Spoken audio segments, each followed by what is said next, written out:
Beyond the newsroom, where untold story is revealed. Mukama ayagala ekipya mu Uganda muno.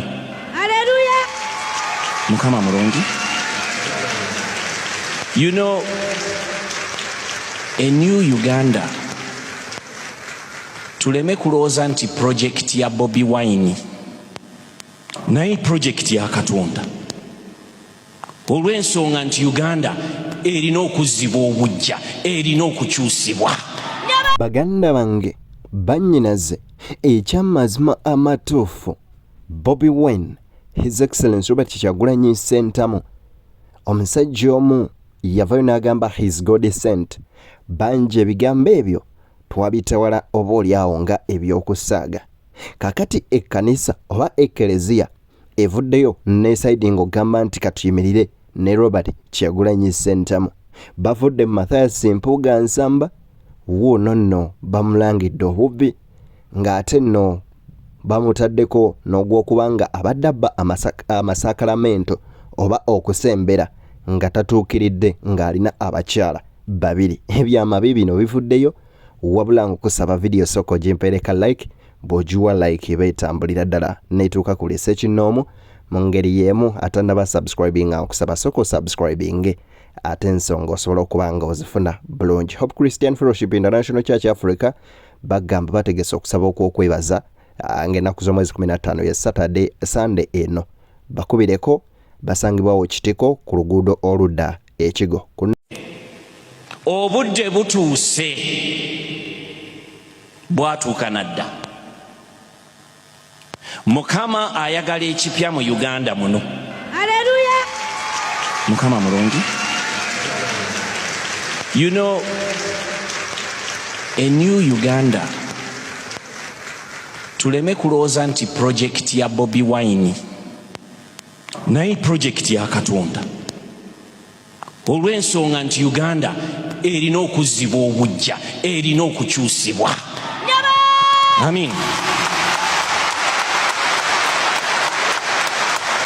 Kale tukijjemu ebyobufuzi twogere ng'abantu oba abantu abategeera Katonda. Bannange Uganda ebeera mu corruption, okutta abantu. Uganda ebeera mu kidnapping n'okubba ettaka ne tribalism. Do we need that kind of Uganda? No. That's not politics. That is the gospel. Kubanga Yesu kye yagamba, I've come to proclaim captives to be free, the blind to see, the deaf to hear. Twagala ekigambo ekyo kituukirire mu Uganda empya eno eyatandise. Temulowooza nti teyatandise, yatandise. Ate struggle egenda mu maaso. Ate ffenna tujja gibeeramu. Waliwo minisita yagambye kale abanaddiini waaki mweyingiza mu byobufuzi, mwe mukole ebya chachi naffe tukole ebya politics. Mujooga basajja mmwe. Naye abooluganda omwoyo n'omubiri osobola okubyawula? No. Singa twali tusobola okubyawula twandibadde tujja mu chachi emibiri ne tugirekawa ewaka, anti tuzze ku by'omwoyo mu chachi, kati waaki omubiri tetugulekaayo? Dear friends, let us accept our mission to be people who are bringing liberation. Abantu abalese enjiri ey'okusumululwa okw'omubiri, okw'omwoyo, okw'ensimbi, buli kintu kisumulwe mu Uganda yaffe. Hallelujah. Ebuvanjuba ne bugwanjuba ewaka wasigalawo ewasinga. Beyond the newsroom gwe mukutu ogukuleetera ekyo ekisinga. Katiranga naffe ng'oyita ku noti 771 44 53 68 ne noti 744 26 41 57 na bino bikulu. Tetulanga bafere, tetulanga basawo ba kinnansi n'abagwa mu koowa eryo. Mwebale kutuwagira. Thank you. Yoyi b'emyoyo oba ababuulizi b'enjiri bangi ababadde bagenze mu maaso n'okwesulirayo gwa Nagamba nga bo beefudde mwattu abatalaba biki bitambula mu nsi yaabwe wabula ate kaakano omumuli bagukutte. Wuliriza ebigambo bino munywanyi. Nze Dene Beyond the Newsroom. Video nkusaba gimpereka like. Kama mulungi. Yenza agambye nti obudde butuuse. It means that gwe nange tulina okuzuula wa Mukama watuyitira okuleeta Uganda empya oba enkyukakyuka ezisobola okuyamba abantu abanaatugoberera nga tuvuddewo. Tuleme gamba nti tugenda birekera Bobi Wine obaani. The change begins with you. You are someone to bring freedom to your country. Kyotunuulira mubiri gwo. Nze ndi munafu. Oba bajja kunkuba, bajja kunsiba, bajja kuntulugunya. Bayibuli egamba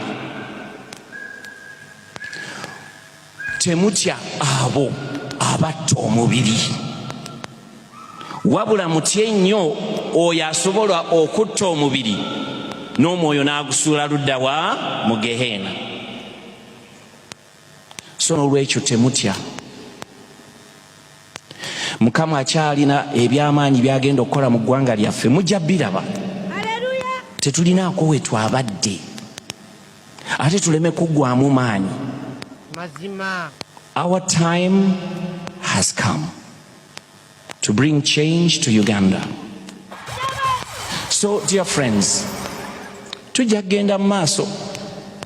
Ebintu si bya bufuzi naye ffenna twenyigire mu mulimu ogw'okukyusa eggwanga lyaffe. Kakati nno ye Father Chibi olugudde ku Aigigi Betikamya nkugambye agenze mu maaso n'okubeera nga ate oba oliawo tamuweeza n'okubeera nga amulopera abantu be oba abantu baabwe engeri gye beeyisaamu mu society n'ebyo bye bakola. Nyabo Aigigi tusalisa okulaba mwebale kutunkana eggwanga nga muweereza. Kati nyabo Aigigi nga batunkana eggwanga lino muliraba. Eggwanga abakulu b'eddiini lyatusobera nga nange mwendi. Lyatusobera bye tulaba bikanga. Corruption gwe mwogerako tusanyuka ng'ofuddeyo ne mwogera. Tukulabanga mujulize ensangi zino ne tukusabira nnyabo. Tukulabanga osimba ensonga ne tugamba mwoyo wa Mukama kozesa. Oli kuba Yohana Batista ab'eggwanga lino ensangi zino nkwongeramu amaanyi nga mutunka nabyo nogezaako kugamba ku bantu mubagambe ffe tubasabira ne bakama abo abali eyo ababasindika nabo batutaasi bannange bye tusoma mu mawulire biliyoni 6 bazibye mu Bank of Uganda ne bye tusoma nti eddwaliro ly'e Lubowa tukyalirinda ne tusoma gasitoola agakanga ne tugamba tuli kuki ate bwe twogera munnange ne batutwala bulala. Nze weeks 3 nabadde Holland eyo naye bw'otuukayo olabanga bya mulembe nnyo. Ogende Holland nabadde mu America olabanga bya mulembe nnyo. Tuli ba mulembe guno ffe twajja ne pulezidenti wa kuno twazaalibwa mu kisanja kye tetulina kye tulabye kipya bye tulaba kati bw'otambulako n'okola comparison ng'omulembe guno olaba nti Uganda yaffe yandibadde esingako. Omusajja Swaziniga yafuuka gavana mu California naye sente ziyafuna ng'omusaala yagugaana n'agamba yafuna baaguwa n'agamba kakyanganzija mu America empadde nnyingi va mu Uganda abantu bajja muno nyabo bajja muno bafunyeemu tebakowa bafiira ku mpanji tewali agenda ne bwakulootanga omugamba agenda ayinza okutugira mu kirooto buli omu aba akyaya. Bwe twogera ku Robert Kyagulanyi Ssentamu Bobi Wine okuba omu ku abo abantu abakyesinza okuba ab'enjawulo era ab'enkizo ekyamazima amatuufu oli ayinza okugamba oba abali eyo basuutiriza musuutirize. Kyokka ebigambo bino binajjukirwa era nga byayogerwa musajja mukulu wamanyikiddwa nga Mukaaku ne Mabikka enno munne nga bagamba nti Bobi Wine yayingira ebyobufuzi nga buli ffe kye twegomba bali ku opposition ye akina. Wabula ekyenjawulo kye nalaba mu musajja ono nti ayagala ensi ye ate era ayagala okulwanirira eddembe lya buli muntu kwegamba alina omutima ogwagaliza abalala. Wuliriza ebigambo bino olyoka omanye nti munnange bantu balamu magoma gavugira baliwo. ina buli kyogamba ndi ffe ng'aba opposition tubadde tukinoonya buki bunoonya mu mbeera gye tutambuliramu ekyo byenyinyonyodde ekyokubiri meseji ye jazze akola genda kugulirirwa mukimanyi sigulirirwa sigenda kutiisibwatiisibwa mumanyi sitiisibwatiisibwa basuubiza sigenda baswaza sigenda kusumagira mu parliament sigenda kusirikira mu parliament wabula ngenda kutuusa eryo eddoboozi lyennyini lyemunsindisa okola ki okutuusa nga mukiraba nti bwe muzimbira ku message abadde afulumya mu nyimba ne mu bigambo kubanga jjukira abamu balowooza nti yagendanga kuyimba buyimbi naye oluusi yabangako ebintu byayogera tesiti yasinga obunene yajjira kutubonga naawe obulwadde obusinga okuba obunene kati olwaleero obwa abakulembeze ab'NRM abali mu gavumenti n'aba opposition bwe bulwadde okubeera nti balwala kansa wa corruption nti omuntu asobola okuwaayo convictions ze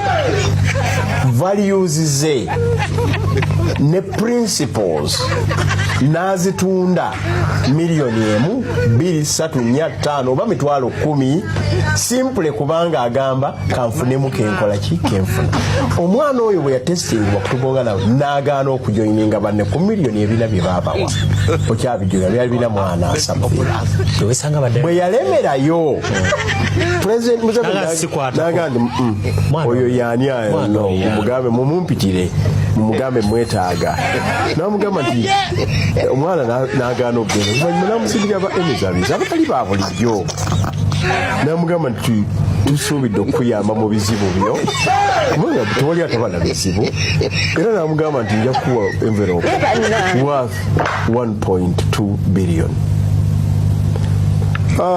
omwana n'agaana sente tumi nze kunze ng'omuntu ekyo kyali kikulu era kwolwo yasitula nze nali simumanyi sikwegamba ng'omuntu manyi baganda be namanya ku taata we ekitono namanya nti bakulira ekamwokya naye nga nze ne mu bivulu bye sigenda y'abantu bano abaali bawera n'30 baba obukadde 4 omwana Kyagulanyi ne bamugamba nti president yamuwa akawumbi biliyoni 1 kweganga ayagala okumenya omugongo gwa nti industry yonna agina era eyimba luyimba lwe sijja genda teyakoma ku ekyo n'awerekera muganda wange Lukwago n'abalala ojjukira ffe twali mu kalulu eri ne bagenda eggulu ne bagenda erira ne bafuna ne tiya gaasi osobola okufuna biliyoni yo bulungi nnyo kubanga omukulu w'eggwanga agikuwadde naye atokomye ku ekyo otambudde ogenda okusula obubi n'oteekamu n'amafuta ate ne tiya gaasi n'omukola ki n'omugumi to me that was enough incisive ekyo kyali tekirabikalabi nantalabika mu politics waddi w'olwaleero ekirala ekyankwatako ku mwana oyo yengeri gye yasigala nga banne bonna bamugamba nti alaba bafunye n'asigala nga agamba no tusigale kansigale ne tunasigala babiri. Tuli ku Beyond the Newsroom nzedde niya kutuusako ensonga baganda bange munzikirize nneme bazzaako mukono mbasiibulire wano wabula nkusaba n'obuwombeefu bw'ekika ekyawaggulu video gyempereka like sharingirako ku munno afune alabeko ate mu ngeri y'emu komenti nga tulabe endowooza yo n'okuteesaako mu comment section ate atanda subscribinga nkusaba subscribinga ku mukutu guno kubanga ebinyuma bingi nnyo ate era n'ebyetutegeeza ebitambula mu ggwanga byonna tubirina ku mukutu guno nzeddeni akuume atakuumira mpeera mbagaliza bye munjagaliza.